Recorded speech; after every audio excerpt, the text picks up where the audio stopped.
Salam, selamat bertemu kembali dengan saya, Swenda Yajalimun. Baik Bapak Ibu, kita akan kembali mendengar firman Allah. Untuk itu kita berdoa terlebih dahulu.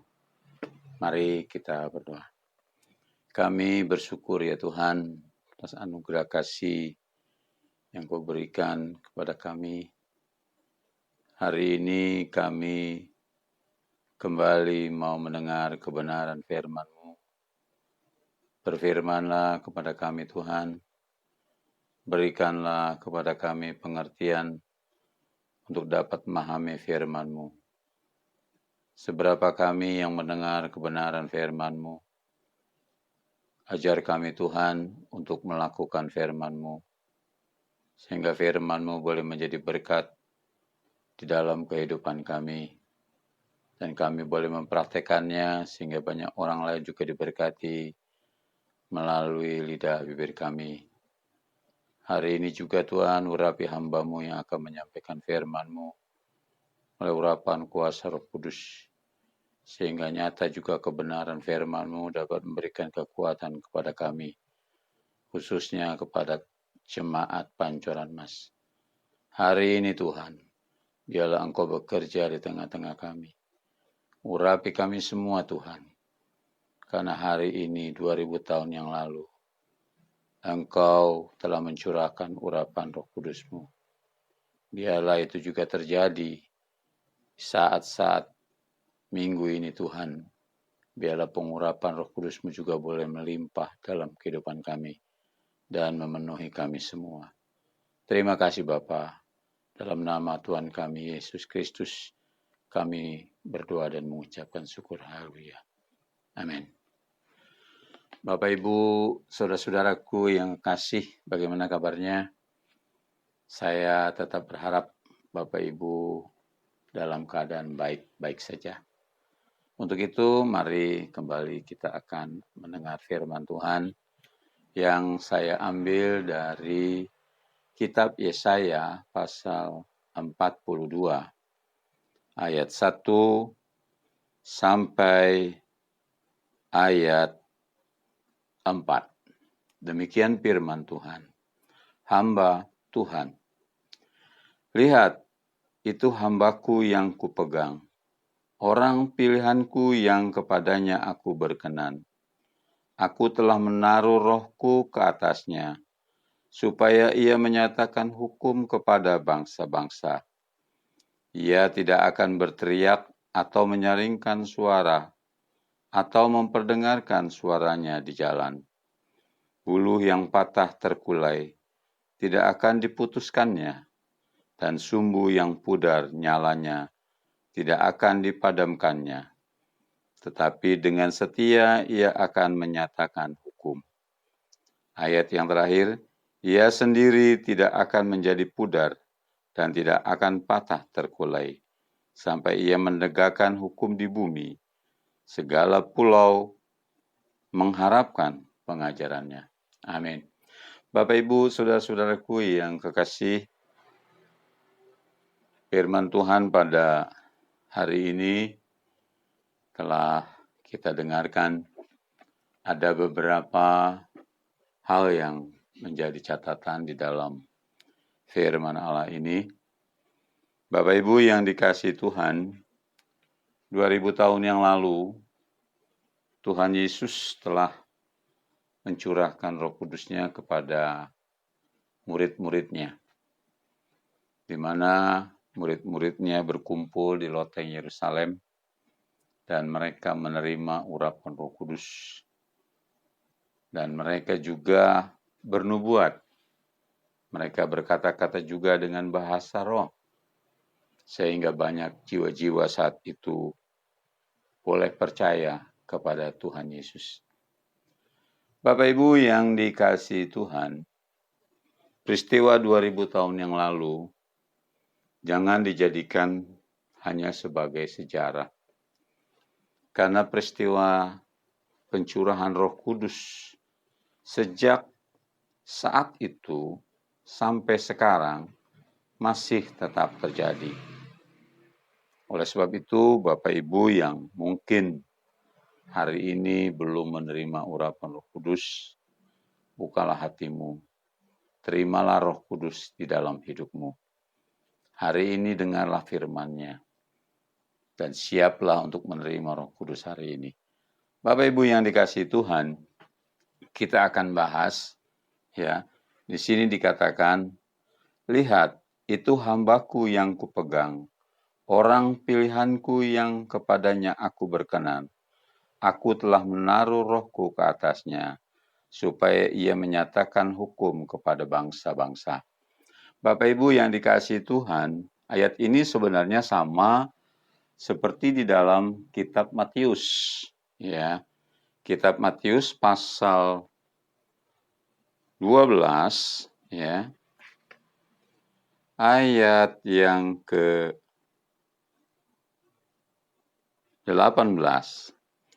Lihatlah, itu hambaku yang kupilih, yang kukasihi, yang kepadanya jiwaku berkenan. Aku akan menaruh rohku ke atasnya. Jadi Bapak Ibu yang dikasihi Tuhan, ini bukan bicara soal hamba Tuhan biasa. Tapi ini bicara dalam kitab Nabi Yesaya dan kitab Matius ini bicara tentang Tuhan Yesus yang diurapi Roh Kudus. Bapak Ibu yang dikasihi Tuhan, dikatakan di sana bahwa Dia adalah hambaku yang kupilih. Artinya Tuhan itu sendiri telah menetapkan Yesus sebagai hambanya yang dipilih untuk menyampaikan kebenaran firman Allah. Dia adalah Allah sendiri yang turun ke dalam dunia ini, dan Dia di sana sebagai umat manusia. Artinya Dia menjadi sama dengan manusia, karena Dia dilahirkan melalui Bunda Maria. Bapak Ibu yang dikasihi Tuhan, hari ini kita lihat ya, di sini dikatakan, lihatlah itu hambaku yang kupilih, yang kukasihi, yang kepadanya jiwaku berkenan. Aku akan menaruh rohku ke atasnya. Bapak Ibu yang dikasihi Tuhan, waktu Yohanes membaptis Tuhan Yesus, pada saat itu turunlah Roh Kudus ke atas Tuhan Yesus. Barulah Yohanes sadar bahwa yang dibaptis itu bukan siapa-siapa, tetapi Dia adalah Allah itu sendiri sebagai bukti penggenapan firman-Nya. Makanya dalam kitab Yohanes dikatakan, awalnya aku tidak tahu siapa Dia, tetapi sekarang aku mengerti bahwa Dialah Allah, di mana aku menguraikan tali kasutnya pun aku tidak layak. Dia yang akan mencurahkan Roh Kudus. Dia akan memberikan Roh Kudus kepada umat manusia. Dia akan membaptis saudara, membaptis kita semua dengan urapan Roh Kudus. Bapak Ibu yang dikasihi Tuhan, di sini ayat yang berikut dikatakan, Ia tidak akan membantah dan tidak akan berteriak, dan orang tidak akan mendengar suaranya di jalan-jalan. Jadi Bapak Ibu yang dikasihi Tuhan, Tuhan tidak ingin Dia itu menyampaikan firman Allah itu di jalan-jalan. Dia ingin menyampaikan firman Allah itu di bait Allah. Makanya kalau Bapak Ibu baca dalam Alkitab dikatakan bahwa Yesus selalu dapat ditemui di dalam bait Allah. Kenapa? Karena bait Allah adalah rumah Allah. Bapak Ibu yang dikasihi Tuhan, tetapi Yesus juga menegaskan bahwa bait Allah yang sebenarnya itu bukanlah berbentuk bangunan yang dibuat manusia. Tapi bait Allah yang sebenarnya adalah diri kita sendiri. Ya. Tubuh kita itulah bait Allah. Oleh sebab itu Bapak Ibu yang dikasihi Tuhan, siapkanlah dirimu untuk menerima Yesus di dalam hatimu. karena dia juga akan bertahta di dalam bait Allah, yaitu tubuhmu. Bapak Ibu yang dikasihi Tuhan, kita lanjut. Ayat yang ke-20. Buluh yang patah terkulai tidak akan diputuskannya, dan sumbu yang pudar nyalanya tidak akan dipadamkannya, sampai ia menjadikan hukum itu menang. Bapak Ibu yang dikasihi Tuhan, ya, apa yang dimaksud dengan buluh yang patah terkulai? Bapak Ibu mungkin tahu apa arti buluh. Buluh itu adalah pohon yang berbentuk ruas-ruas, ya, dan dia hidup menjulur ke atas, ya, warna daunnya hijau. Atau sering kita sebut dia adalah pohon bambu. Bapak Ibu yang dikasihi Tuhan, biasanya pohon bambu itu tidak semuanya akan menjulur ke atas. Kadang-kadang ada juga yang patah, terkulai. Nah, pada saat buluh itu mulai patah dan terkulai, sebenarnya kalau kita tahu dan kita bisa memperbaikinya, harusnya bisa diperbaiki sebelum sampai patahnya itu menjadi layu. Artinya, kita bisa tegakkan, kita bisa ikat kencang-kencang, sehingga bulu itu menjadi tegak kembali. Bapak Ibu yang dikasihi Tuhan, makanya di sini dikatakan, buluh yang patah terkulai, ya, ini akan ditegakkan kembali. Tuhan tidak menghendaki ini diputus. Bapak Ibu yang dikasihi Tuhan, ya, apa arti buluh yang patah? Ya, buluh yang patah itu adalah anak-anak Tuhan yang sudah semangatnya hilang. Yang tadinya menggebu-gebu melayani Tuhan, akhirnya menjadi lemah. Bahkan tidak lagi ikut melayani. Bapak Ibu yang dikasihi Tuhan, ada juga yang lain. Yang dimaksud terkulai itu artinya yang tadinya dia memiliki visi yang jelas, tujuan yang jelas dalam hidupnya, apalagi dalam pelayanannya. Tetapi karena berbagai masalah di dalam hidupnya, maka saat itu dia bisa kehilangan visinya. Bapak Ibu yang dikasihi Tuhan, jadi inilah yang terjadi di akhir zaman. Manusia banyak kehilangan visi.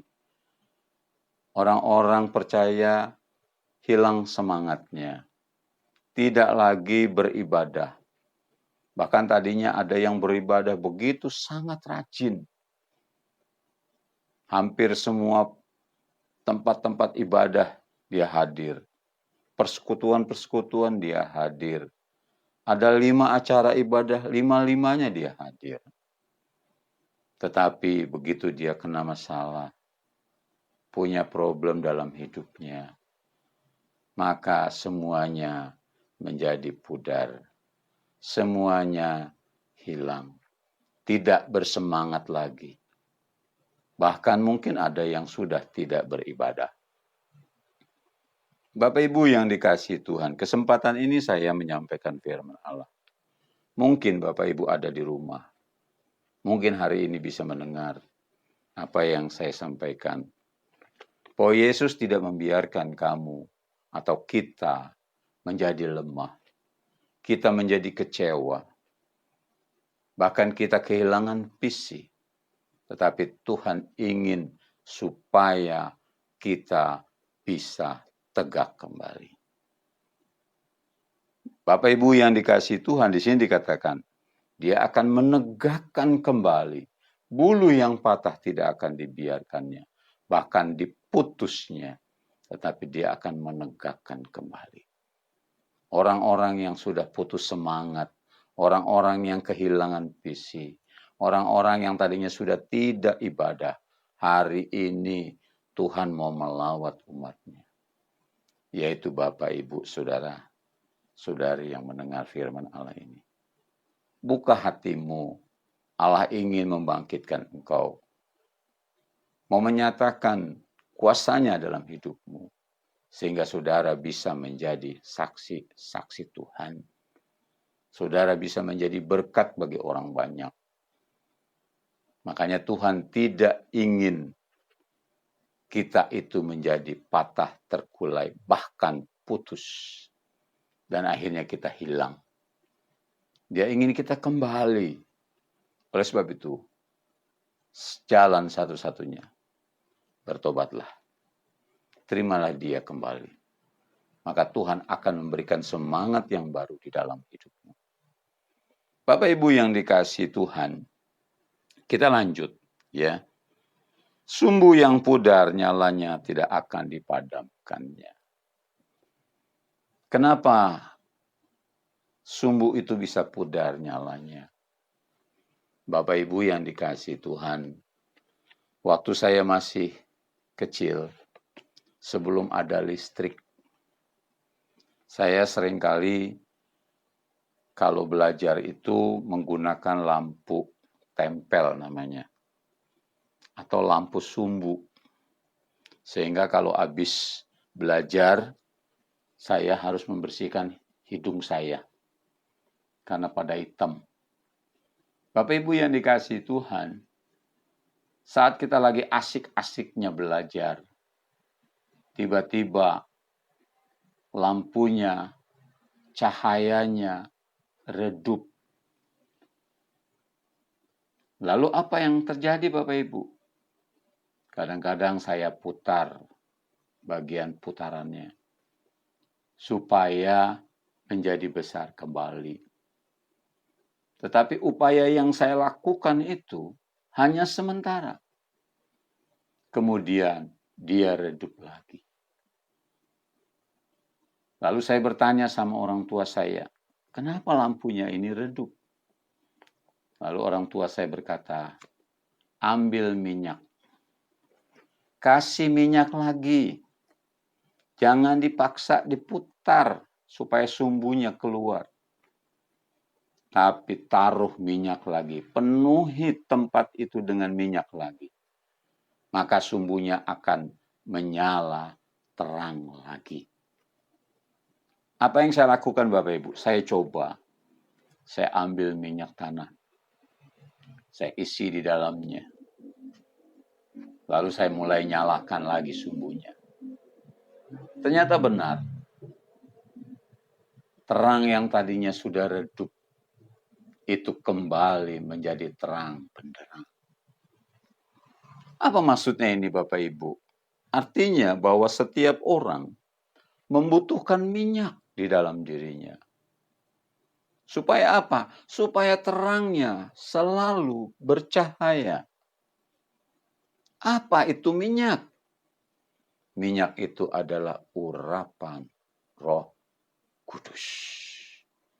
Bapak Ibu tidak bisa melayani tanpa urapan Roh Kudus. Bukan berarti tidak bisa melayaninya, mungkin bisa beberapa saat. Tetapi suatu saat Bapak Ibu akan kecewa. Tapi kalau Bapak Ibu diurapi Roh Kudus, semangat Bapak Ibu tidak akan pernah surut. Karena Roh Kudus itu memberikan semangat yang baru, yang baru, yang baru setiap hari. Bapak Ibu yang dikasihi Tuhan, masalah minyak ini bukan masalah biasa. Tetapi kita lihat di dalam Matius pasal 25. Ayat yang ke-8. Saya akan bacakan. Gadis-gadis yang bodoh berkata kepada gadis-gadis yang bijaksana, berikanlah kami sedikit dari minyakmu itu, sebab pelita kami hampir padam. Gadis-gadis bodoh ini bertanya kepada gadis-gadis bijaksana. Bahkan dia memohon supaya minyaknya diberikan kepadanya. Mengapa dia dikatakan bodoh? Karena saat dia mempersiapkan diri menyambut mempelai datang, dia tidak mempersiapkan minyak cadangan. Apa yang dimaksud dengan minyak cadangan? Saya sudah katakan tadi. Itu adalah urapan Roh Kudus. Dia akan membantu dalam kelemahan kita. Dia akan memberikan kekuatan kepada kita saat kita tidak berdaya. Ayat lain berkata, Roh itu berdoa kepada Allah yang menyebabkan kita menjadi kembali bersemangat. Bapak Ibu yang dikasihi Tuhan, pentingkah minyak ini?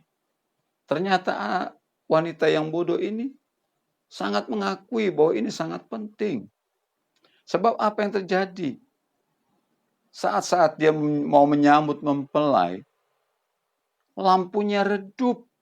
Jangan-jangan kita juga begitu. Saat kita menyambut kedatangan Tuhan, lampu kita redup. Bahkan mati. Sehingga kita tidak layak untuk menyambut Tuhan Yesus pada saat datang kedua kalinya. Oleh sebab itu Bapak Ibu harus terima Roh Kudus. Harus terima Roh Kudus. Supaya apa? Supaya kita siap menyambut kedatangannya. Perempuan yang bodoh ini akhirnya tidak mendapatkan minyak dari perempuan yang bijaksana.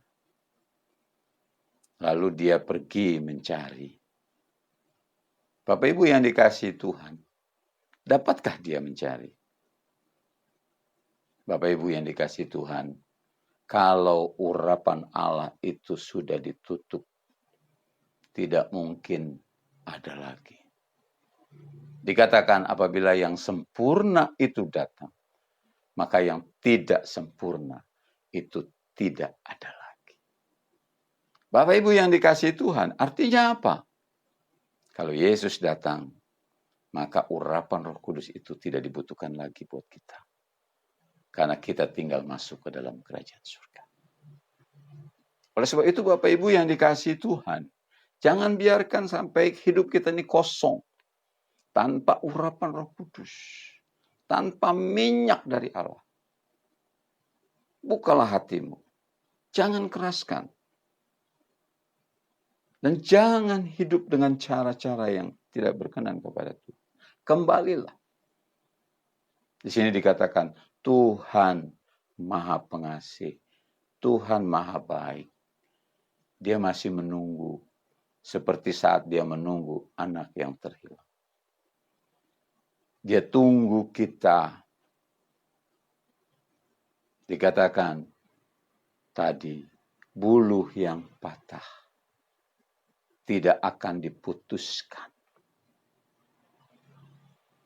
Sumbu yang pudar tidak akan dipadamkan. Supaya apa? Supaya Allah akan membuktikan kuasanya di dalam orang-orang itu. Yaitu saudara dan saya. Kitalah yang dipakai Tuhan. Kitalah yang akan dipakai Tuhan. Bapak Ibu yang dikasihi Tuhan. Saya pernah berdoa kepada Tuhan. Saya katakan, Tuhan, kalau Tuhan mengurapi saya, dan saya tidak menjadi berkat apa-apa, lebih baik Tuhan angkat urapan itu dari saya. Tetapi saat itu saya dengar suara dari Tuhan. Dia berkata, kamulah yang diurapi.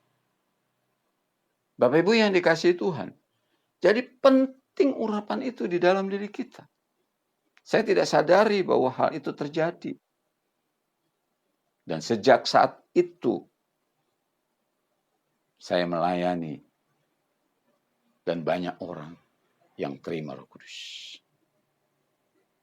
Banyak orang yang datang dan percaya kepada Tuhan Yesus. Bahkan pada saat orang tua saya sakit pun, dia tidak minta didoakan oleh ayah saya waktu ibu saya sakit. Tapi justru minta didoakan oleh saya. Saya nggak ngerti kenapa bisa begitu. Tetapi saat itu saya berdoa, dan ternyata Tuhan sembuhkan ibu saya. Bapak Ibu yang dikasihi Tuhan, Allah ingin saudara menjadi tegak. Allah ingin kita menjadi terang dunia ini. Bukan terang yang redup, tapi terang yang bercahaya. Yang semakin hari, semakin terang hingga rembang tengah hari. Sehingga tidak nampak lagi dosa dalam hidup kita. Tapi nampak terang di dalam hidup kita. Tidak ada lagi nampak kegelapan dalam hidup kita. Tapi yang nampak adalah kuasa Allah di dalam hidup kita. Oleh sebab itu Bapak Ibu yang dikasihi Tuhan, di saat hari ini, di mana 2000 tahun yang lalu Tuhan telah mencurahkan Roh Kudus-Nya. Hari ini juga bukalah hatimu. Terimalah Roh Kudus di dalam hidupmu. Maka engkau akan ditegakkan. Maka engkau akan menjadi terang. Supaya apa?